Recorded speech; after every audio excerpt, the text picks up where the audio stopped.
Welcome in to the Autzen Audibles Podcast. Matt Prehm and Erik Skopil on the show. And today it's a Friday, June 14th. And to all you parents out there, happy last day of school. Summer is here officially, at least in our household, after 3 o'clock today. But that also means it's recruiting. It's a recruiting weekend. Oregon's having another big weekend on campus with multiple recruits. Multiple 4-stars. We've got a 5-star on campus in here in Eugene as well. We got multiple 5-stars actually. But first, we're going to talk about what happened this week, early this week, and it's a couple verbal commitments for the Ducks from players that were on campus last weekend. Ziyare Addison, an interior offensive lineman. He also plays offensive tackle. He's coming to Oregon, though, as an interior guy. He was the first to pop on Monday. It was one in which that, you were surprised he pulled the trigger on Monday, but you weren't surprised that it was for Oregon. And then a day or two later, Demetri Manning gave his verbal commitment, another offensive tackle, but a guy that's going to be an interior offensive lineman. He was also on campus, a 3-star. And again, another player that you say, not surprised it's for Oregon, surprised it's today. We talked about in the visit preview story that Oregon was in a strong position for both, and it was going to be curious with Manning if he'd take visits after Oregon. He had a trip to Miami lined up, and then Addison had been here multiple times, and it was, could you convince the family that this is it, shut it down? And they did. So 2 verbal commitments joined the fray at Oregon, brings their total to 9. They're ranked 20th in the country. And Eric, I think what really stands out about Oregon's class right now is they have 8 4-star commits. 8 of those are top 247 prospects. Only Demetri Manning is the lone player that's not a 4-star or ranked inside the top 247, and he's an absolutely tremendous player in his own right that down the road could develop into a humongous road grader for the Ducks.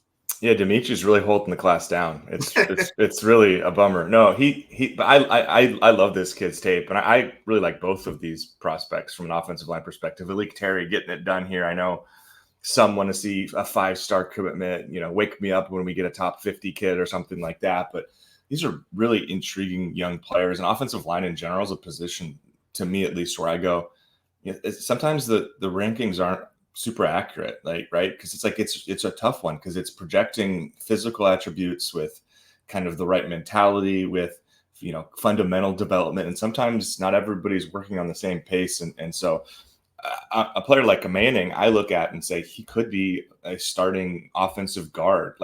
Can you imagine putting he and Shaq McRoy for just an earth-shattering twosome on the right side or the left side of a line, depending upon where that fits? Those would be 2 legit 6'7", 350+ pound guys or something like that by the time they got here, kind of had their bodies figured out. So, I know there are going to be some that are, the recruiting ranking isn't great with him. I loved his film. I think he plays with the right attitude. He is an absolute bully out there, just kind of a mean kid on the field, which you love. You watch his highlight film, and I think it's 3.5 minutes, and I would say it's just every single play basically ends with him pancaking a guy or throwing a guy on the ground.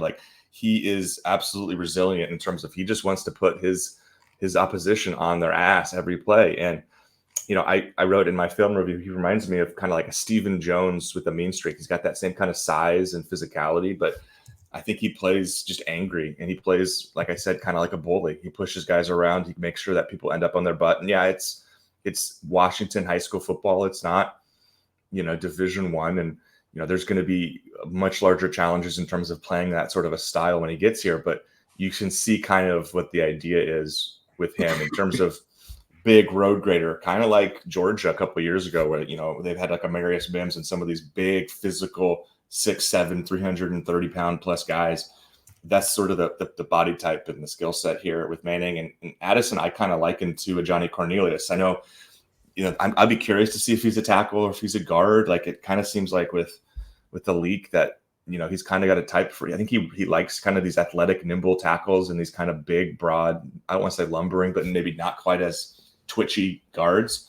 And that's where I kind of go maybe Manning's a guard, and maybe we could see Addison play tackle, but I think physically, he reminds me of Cornelius, about the same size, like 6'5", 290, 295, moves well, also plays with an edge, doesn't win with the same sort of power that like a Manning does. I mean, he's like probably 50 pounds lighter, but he certainly is able to assert himself physically, and he's pretty agile. Like they show, a lot of his clips are him pulling or as a lead blocker where he gets out in front and takes people out. So I like these guys a lot. I think these are two nice building blocks in this class. Manning is a player I'm kind of like, I don't know where he'll be ranked. I don't know if it really matters, like I said earlier, but I could see him being someone that soars up at, these recruiting rankings. I think he's ranked like in the 700s or something right now. Like, I wouldn't be surprised if he's closer to 300 or 400 when all is said and done, just because I really like the way he plays. And physically, you can't teach 6'7", 340 or whatever pounds he is. So, yeah, I think two really nice additions, and Oregon's O-line class gets off to a really good start with these two. Yeah, Oregon's going to lose 5 seniors along the offensive line. Johnny Cornelius, Matthew Bedford, Marcus Harper are all 3 seniors that are starters. Nishad Strother is another senior that's on the roster. George Silva is another one that's on the backup line. And then there's the possibility that Josh Connerly Jr. goes pro as well, which could potentially lead to 6 players off the roster just by graduation or turning pro, meaning this is going to be a bigger offensive line class from a recruiting standpoint. And I think the question becomes for Oregon is how many more offensive linemen do they add via the traditional JUCO and high school ranks? They have 2 currently committed along the offensive line right now. Do they go out and they go pure simple 4, add 4 more, 6 for 6? You lose 6, you add 6, or what's probably going to be the case is it's going to be a combination between the transfer portal, because let's be real, like they don't have a ton of experience. Maybe some of that changes this season, but there's not a ton of experience behind these 6 players that we mentioned. Only Poncho, who is the starting center, will be back next season potentially. I mean, we'll see what Josh Connerly does, but I think he's going to go, don't you? I think that's probably the expectation. I think that's the expectation. He's like a day 2 potential first round draft pick, right? Yeah, at worst day 2. Yeah, I agree. So you're going to lose 6 of your top 7 offensive linemen. I would envision that Oregon's going to go heavy in the portal too, but they are players for multiple offensive linemen. They had Austin Pay, an offensive tackle that was on campus this past weekend for a visit. Juan Gostin's another one that was here. They've got a couple guys that they're higher up with, and Aaron Dunn, Jackson Lloyd, 2 4-star offensive tackles that are just ginormous human beings. And then in the interior, they're going after multiple players in this area too. So it's going to be curious to see just how many more players they take. I would argue probably, Eric, I don't know. Is it crazy to me to think they'll probably take 3 or 4 more high school guys, and they'll probably try and add 2 or 3 more portal guys as well, and just bang on the idea that maybe they sign a 5-star offensive lineman and he contends for playing time either as a starter or what like Connerly did 2 years ago as kind of like the first guy off the bench.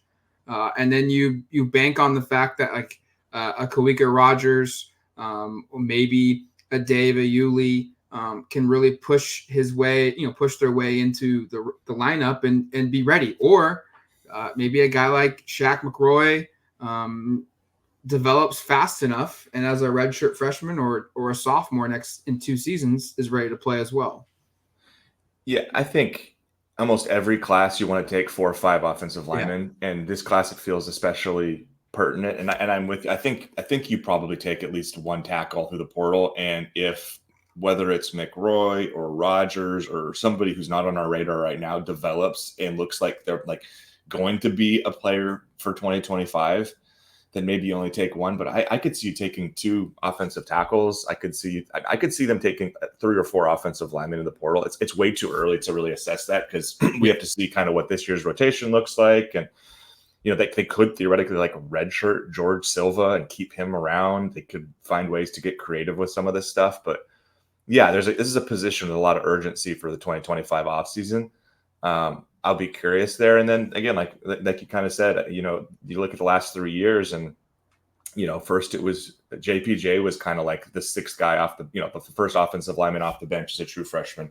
Josh Connerly did that the last year or the next year. And then obviously last year, Poncho played like twice as many snaps as either of those guys did as true freshmen, and was really a key part. And we know where he's at. And he's a great kind of case for why it's hard to project a year in advance. I think we thought he was going to redshirt or barely play this last year. And he ends up being, I think, like, the 440 snaps or something like that. He played like 30 snaps a game this last year, and none of us saw that coming. So there could be a guy who, McRoy's the big name, but who knows, maybe like Fox Crater or Devin Brooks show up and they're just really great. Or maybe Trent Ferguson, is further ahead than we think. And one of these guys ends up being a factor. I don't expect it with Ferguson because I think he's more developmental, but crazy things happen, and we'll see. But that's going to be kind of what goes into it. But yeah, I think this is I wouldn't be surprised, I guess, if they take like 7 or 8 combined portal / preps for offensive line this cycle, because there's a huge need, kind of as you outlined there, with all the guys leaving. And there's, whether people want to admit it or not, because look, there's these guys that have shown up that they're highly regarded. There's going to be transfers out too.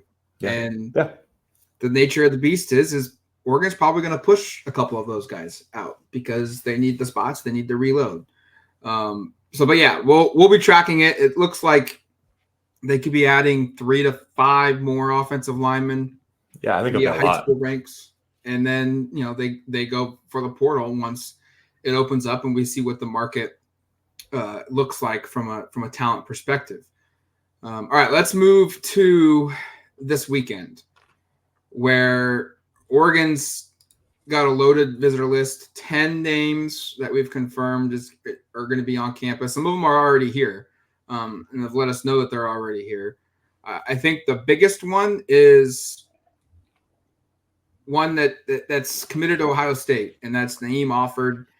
His family has made it public that they're coming this weekend for an official visit. He was here, I want to say a month ago, to a date where it was thought to be an official, and then it ended up being an unofficial. But he's here again. He's the 6th best player in the country. He's committed to Ohio State. He's the number 1 player in the state of Alabama. I think the fact that they got him here for an official visit is pretty big. Nate Roberts is another high-profile tight end that's committed to Ohio State and was potentially going to be here. And he told me he will not be taking his commitment because he's committed to Ohio State and they're not allowing it. So you look kind of apples to apples. One guy is committed to Ohio State and chose not to come because of his commitment. And then another guy that's committed to Ohio State, his family's coming out with him and he's making the trip, which to me tells me like there's a door that's cracked there. And that's Oregon's job this weekend now to fully open it to see if they can make themselves a bigger player in this commitment, in this recruitment. Yeah, it's wild, but I think Oregon and Ohio State are going to battle for a lot of recruits now. Yeah. Because that wasn't really something that was on the radar like half a decade ago. It was USC, it was Washington, it was, maybe you head down to Texas, but to be competing for multiple guys with Ohio State. And, I know they were in on Fahim Delane as well. Yeah. That was another guy at one point was looking at visiting. I don't think he's making it out. But like he's at Ohio State. Yeah. And that's good on Ohio State to keep their commitments, off other campuses. But to your point with Offord, the door's open. And this is obviously if you're the 6th best player in the country, it's self-explanatory. You're a very good prospect, but his film is just some of these guys are so physically put together for teenagers, and you wonder how much more, I guess, physical development's available to a guy like this, but he is ready to go. This is a guy who you could theoretically start day one, I think. So we'll see. It's hard to beat Ohio State, but as you said, there's kind of maybe some indicators that the door is more open than people want to acknowledge, and this would be a headliner. Anytime you land a 5-star kid and you beat Ohio State for him, I don't know if Oregon's really ever done that before. Beat Ohio State head to head for a 5-star, and especially a kid that was committed to Ohio State previously. That's tall order. So, but I think as Oregon and Ohio State move into the conference, that's one of the things to kind of discuss is your kind of recruiting rivals are changing along with your on-field rivals, and it's going to be interesting. Oregon's recruiting nationally, and Ohio State has long been a national brand. They've recruited the West Coast really, really well for a school located in the Midwest. And for Oregon, you've got to win your West Coast kids, but if you can go out there and beat kids from, the Midwest or the Southeast over schools like Ohio State, Georgia, Alabama, those type of big blue bloods, it gives yourself a shot for really special things. And obviously that's what they're aiming for. You mentioned Oregon, Ohio State. There's 3 prospects on campus this weekend. Offord, and then Dorian Brew, who's a 4-star cornerback. And then let me find the last one, Jordan Davison, a 4-star running back. All 3 of those guys are here this weekend for official visits. And then all 3 of those guys next week will be in Columbus for official visits to Ohio State. So all of a sudden, Oregon has turned into a school that's competing quite literally with a lot of the same prospects as Ohio State. And I don't know if you or I or anyone really would have expected that 4 or 5 years ago. Right. Maybe it's a one-off. I don't know, but I think you're going for the best kids in the country, and Ohio State goes for the same type of kids. I think that's as simple as that.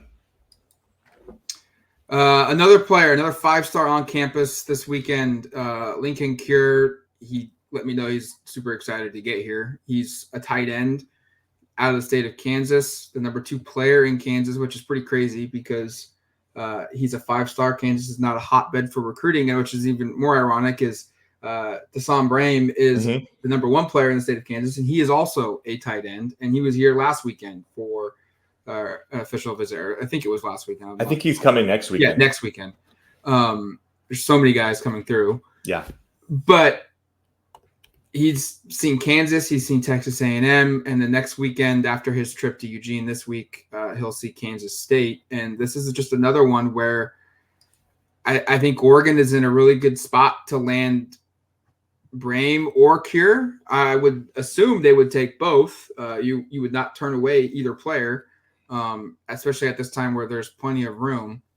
But his tape, his prospects to play and make an impact at the collegiate level is off the charts.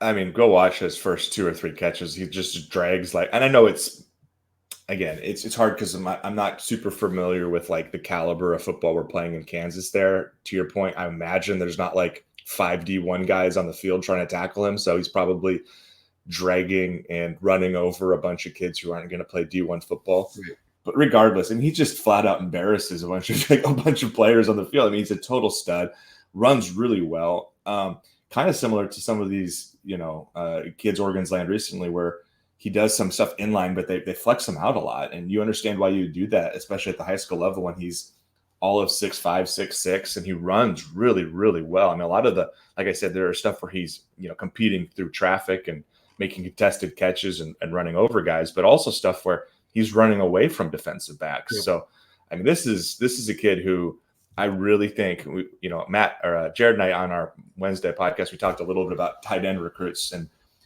they could absolutely use day 1 contributors with Ferguson and with Herbert leaving. If they could land Lincoln Cure, I think he'd step in, and I don't know if he'd start day 1, but he and Kenyon Sadiq are kind of different sizes and different sort of athletes. I think you could see him be, if he were to actually commit to Oregon, a guy who contributes right away. Kind of like, like if they were to get Cure and Prehm theoretically, which would be mind blowing, if they could somehow do something like that. Or what is it? Gavin Edwards, is that the other kid from SoCal who's visiting in a couple weeks or something as well? I know there's another big tech tight end recruit. You can fact check me on the name there. It's another kid. I think he's visiting on the 21st. But if they could get 2 of these big time tight end prospects, I would be reminiscent, but probably even better than when Ferguson and Matavau were here a couple of years ago. Just like big athletic guys that can play right away. So I'll fact check my name. Oh, Caleb Edwards. Yeah. Caleb Edwards. And Michael Terry is also going to be here next weekend too. And he could be a tight end receiver hybrid. Yeah. There's like I think they're going to figure this tight end position out without having to go like heavy portal, but I'm sure they will want a veteran guy, or else you're looking at a group where it's like all first, second, or third year tight ends. So I think if you really want to get crazy here, like if they somehow put themselves in a position where Cure, Prehm, and Terry all want to commit, or Edwards, one of the, if 3 of the 4 want to come, they'll do it. Especially if it's Terry, because as crazy as it sounds, like Oregon's even talked about Terry playing, like, here's a blast from the past, a similar, what I would consider a similar role that Dante Rosario had his freshman year. I don't know if you remember him. Oh, sure. His freshman year, but he played like fullback, running back, H-back, tight end, receiver. He was like all over the place. It's kind of like what they're doing with Kenyon Sadiq right now, I think. Yes. So Terry is one of those unique ones where we're getting down a rabbit hole, but like they could open the door for 3 guys really if the right 3 wanted to come. I would think they would not turn around 3 5-star tight ends if they wanted to be able to add those players into the mix. Yeah, they wouldn't. And as we said, they could get creative and make a pitch where it's like you guys could all be contributors, So we'll see. I mean, it would certainly so, even getting one of those guys would be really significant because they, like I said, we talked about offensive line. It's the same thing at tight end, except for it's a position with fewer players, but you're losing your 2 best tight ends after this year. And while we love Kenyon Sadiq, he's more of a gadgety kind of guy, like we talked about with Terry, where he can play a bunch of spots. I'm not convinced he's ready to be he's not ready yet to be the number 1 guy. And not like a traditional one either. Like you can think about, like, I think of him kind of like almost like Brock Bowers. Well, they needed Darnell Washington and a couple of other guys around him at Georgia to make that work. So, we'll see what happens. But I think this tight end position, this class is really intriguing. And we should note, like, the realistic outcome is they sign one of these 4 guys. Like, right, yeah. Like we're just having fun, just like crazy bonkers. Maybe what happens once every 10 years type deal. We're just daydreaming right now. Yes. Another prospect, another top 100 player on campus, cornerback Dorian Brew, the number 11 player in the state of Texas, 61st overall cornerback, has previously taken trips to LSU, USC. Will be at Ohio State next weekend. Another name and another position that they're battling Ohio State for. They're trying to be stronger, have a stronger footprint in Texas. So that's another one. Rashad Samples will help there. Chris Hampton has a good history there. Obviously, Dan Lanning has a good history there. Rashad Samples.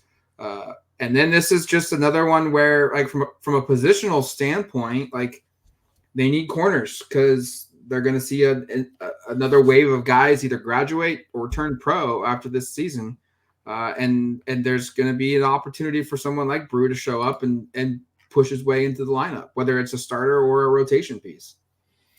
Yeah, and Oregon has a ton of young corners, but like we're saying, I think this year's group, like, Dakota Fields had that pick in the spring game and everyone was like, oh, he should play. It's kind of like, I don't know. There's so many veteran guys, and those guys, as you said, are going to be out the door after this season. So, I think you could recruit 2 or 3 big-time corners, bring them in and have them compete, but you still have to deal with, like, Ife Obadegwu, with like Fields, like I just mentioned, with Roderick Pleasant, who everybody's pretty, I think, excited about. We don't know what's going to happen with Dalen Austin. Maybe he's with the team. Maybe he's not. Sione Lalea. Jaleel Florence could still have eligibility. Like, there's going to be corners on the roster for sure, but bring in a couple guys and let the cream rise to the top. And that's what they've done here in the past. So Brew's an interesting one. I think we talked about it because I think initially we thought he was visiting last weekend. His film was kind of basically just him stopping guys from catching the football, like just the ball never thrown his direction.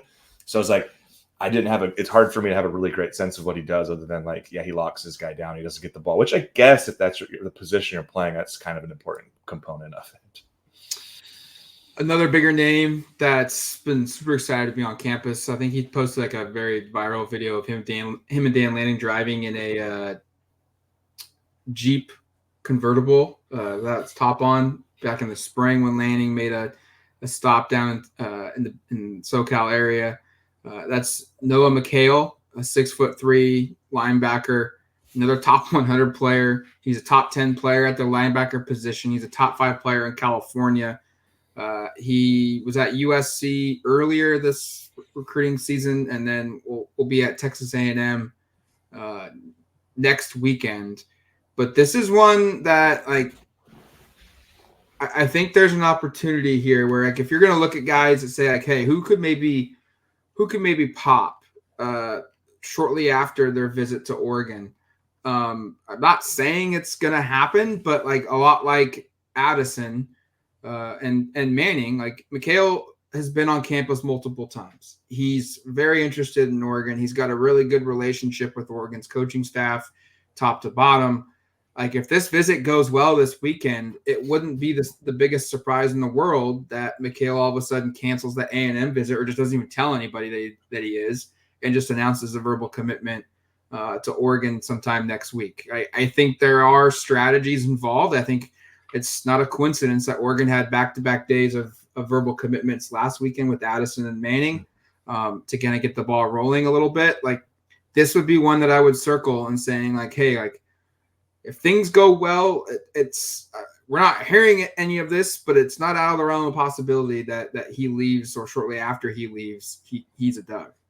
Yeah, and he fits the mold for this position. Super explosive, puts a foot in the ground, get upfield, loves contact, just delivers some of the nastiest hits that you'll see this cycle from a linebacker position. I think this would be an awesome get and somebody who, again, it's hard to project exactly how it'll play out, but linebacker is another position where you could lose. Boss is definitely gone. Would be surprised if this whole COVID thing throws me off because I think Justin is listed as a senior but might have another year available. Oregon could be replacing 2 starting linebackers, and I think know. That's the more likely scenario than Jacobs coming back. I do too. The COVID thing throws me off because there's times where suddenly you look up and go, oh, I thought that guy didn't have any eligibility and he's still on the team. Brian Addison is going to play a 6th year of college football this upcoming season. And he was on Oregon's team forever. But regardless, I don't know exactly what happens there, but they're going to need help at linebacker. And I really like the 3 guys, the true freshmen this upcoming year with Matudi, with Williams and Platt. Mikhail is totally of that kind of nature, that kind of style, that kind of an athlete. He's like I said, really explosive, runs well, sideline to sideline. I've always thought about kind of Dan's comments. I think it was after the 22 season about how the linebacker position is really, I think it's on this podcast, he talked about it or some interview, but the linebacker position has changed and you want guys who can run. That's the biggest thing there. You're not looking for the guys who just come and thump through the A gaps. So I would think a guy like Mikhail would be a perfect fit and somebody who, again, there might be a pitch for early playing time depending on how some of this comes together, because aside from those 2 players, and it sounds like Devin Jackson is kind of an ascending player, there's not a whole lot of proven or really known commodities at all among these linebackers. And maybe it's a portal position again, like some of these others, but I could also see them wanting to kind of focus on some of the younger guys and maybe you bring in Mikhail and say, hey, you're going to get an opportunity as a rotational piece immediately. And he's good enough to do that. I think he's explosive enough. Next on the list, another 4-star player that's a top 200 player overall, Jordan Davison, the 4-star running back out of Mater Dei High School in Southern California, has taken previous visits to Alabama and Michigan, will be at Ohio State next weekend for an official visit. And just like Mikhail, part of me, there's an opportunity here for Oregon. You look at Ohio State, obviously Coach Locke and his recruiting of Davison at Oregon now carries over to Ohio State. He was already interested in Ohio State before that, but that kind of helps the Buckeyes there. But then Ohio State's already got a verbal commitment in Bo Jackson, another 4-star running back. They're involved with a couple other ones. They're pretty close to landing another verbal commitment at the running back position. Maybe things transpire for Oregon where it just kind of falls into their position where, hey, this is a guy that's from the West Coast. He's got a lot of people on this team or in this class that he knows, that he's familiar with. Oregon recruits this high school heavily. It's one of the top high schools in the country and specifically in California. I think there's going to be a positional need here as well to replace Jordan James. I think that's kind of the body type Davison fits more than Noah Whittington, but he's probably even bigger than Jordan James. Yeah, he is. To be honest with you. this is an opportunity for Oregon, I think, to kind of maybe position themselves as the top school for Davis. And he's been here multiple times. So this isn't going to be like one where it's Jackson Cantwell, who's a 5-star offensive tackle, was here midweek for the 2026 class. It was his first time ever seeing the school. So a lot of that trip was seeing the campus, meeting faculty, going on with the facility tours and whatnot. Davison's seen all of that. So this is about building that relationship.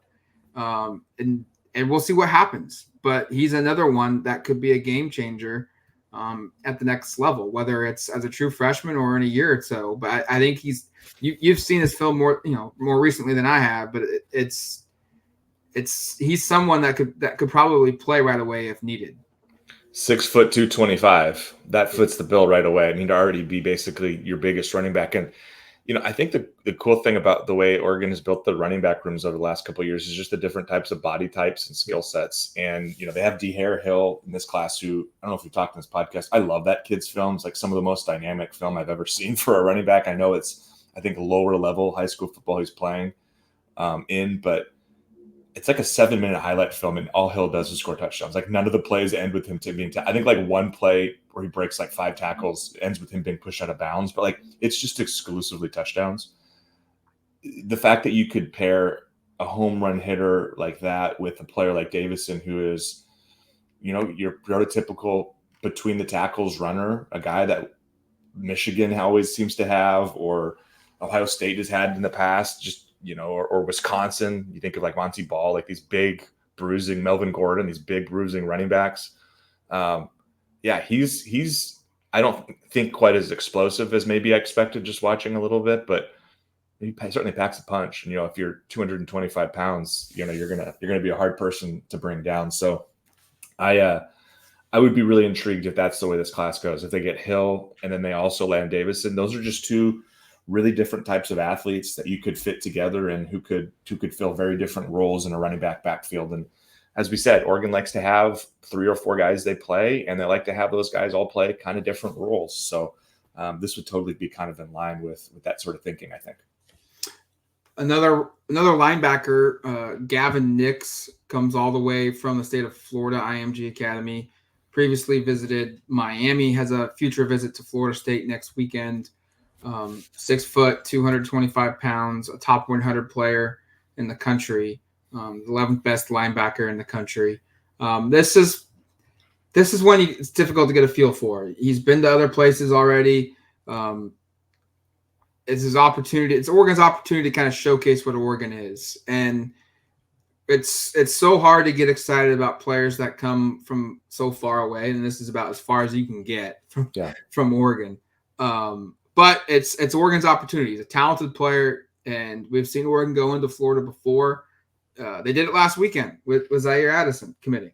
But we'll see here. This is one where, I don't think it's fair to expect a verbal commitment this week or next week or even a month from now from Nix. But, stranger things have happened. But nonetheless, it's you're shooting your shot and see how big of an impression you can make. Guy plays really recklessly in a way that I love. I mean, he just kind of throws his body into people, and at the high school level, creates some pretty big collisions. Again, fits totally what Oregon has done at this position recently.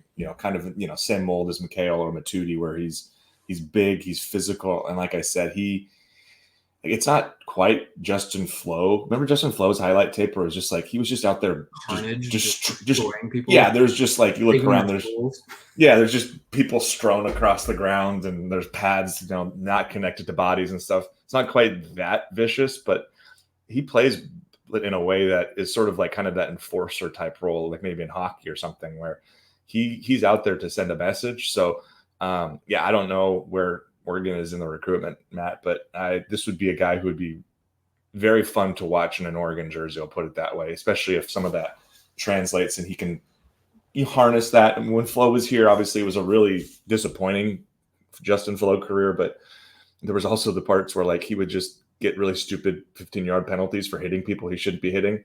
I'm not saying Nix plays quite like that, but he certainly plays with an aggressive style that you like to see from that level of the field. And then we'll wrap all 3 of these guys together.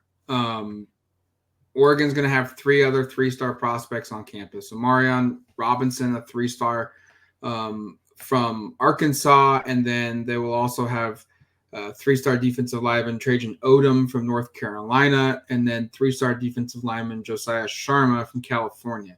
3 defensive players, 2 defensive linemen. Odom and Sharma are players that Oregon's had on campus previously multiple times. Sharma was here just a couple weeks ago for he did a private workout for Oregon's coaches in a camp on campus at Oregon, and then took an unofficial visit. Odom has been here multiple times. I don't believe he's camped at Oregon, though. And then Robinson is a guy that's taken officials to Arkansas and LSU and now is coming out west for some perspective on Oregon. And you know, I think Odom and Sharma in particular, their body types fit what you really like on the along the defensive line. Odom's been here multiple times, so he's serious about it. And then Sharma's just a West Coast guy. There's not a lot of these guys that are like this, that has offers from everybody. And you kind of view those two as kind of, they're 3 stars, yes, but they're almost kind of like you got to land one of these guys just because of their talent and their body makeups. I mean, Sharma's, like you said, physically fits the bill. He's like 6'5", 295. He's got that Aiden Breland sort of physical, look to him. I think Breland's a little more twitched up. Sharma's kind of stiff a little bit, but he gets out of his stance and he gets moving and starts accelerating. He does some stuff. Like he's impressive in terms of what he can do once he gets kind of upfield. I like Odom a lot. I'm kind of surprised by the ranking, to be honest. And again, I can't really assess rankings without seeing every single player's film, but you kind of have an idea in your head of like, oh, this guy looks like a 4-star recruit, and Odom looks like that kind of a guy to me. He's he wins with speed. He wins with power. You can line him up over a guard. You can line him up over a tackle. Like he wins, especially in pass rush situations, with kind of a variety of ways. And I think there's great versatility there. And like, he looks like somebody who could really blossom. He reminds me, I'm trying to think of like over the last couple classes, like maybe Mikhail Gardner a little bit in terms of just the versatility of what we think he's going to be. So I like both those guys a lot. And again, Oregon has done a really good job, I think, of developing defensive linemen under Dan Lanning. I think that's been a strength. I'll be very curious to see if they land these 2 guys, what you can do, because they both have great physical attributes, size-wise, athletically, to be something, but obviously not your top-tier recruits. And then Robinson's a safety, played, I think, high school quarterback, too, out in Arkansas. An intriguing player. And Oregon is really in on some big-time safeties this class, but this could be somebody who really fits and makes sense. And, I think we were asked, Jared and I on Wednesday when we did our mailbag, like between tight end, O-line, and safety, which is the position with the biggest need. And we both said tight end, I think, but safety, you could make a compelling pitch. They need guys there because both Kobe Savage, Tyson Johnson, Brandon Johnson, kind of the guys in that room right now are all seniors, all going to be gone. And behind them are a bunch of inexperienced players. So getting a ready-made player here along with the portal player makes a lot of sense at safety. We're going to end this podcast partly because there's some breaking news going on and I got to get to it. But the breaking news is Oregon basketball has landed a verbal commitment from Prehm Cook. Great name. We dropped yesterday on the site that he visited. This obviously happened very quickly from the Dante news. But nonetheless, it's a huge recruiting weekend for Oregon football. We'll have coverage of it on duckterritory.com this weekend and throughout next week. And then the following weekend is another really, really big weekend as well.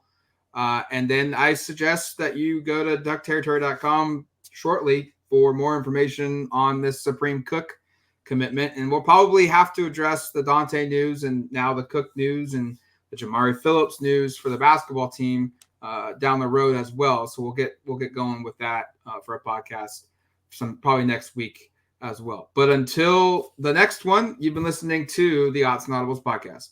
Talk to you later, folks.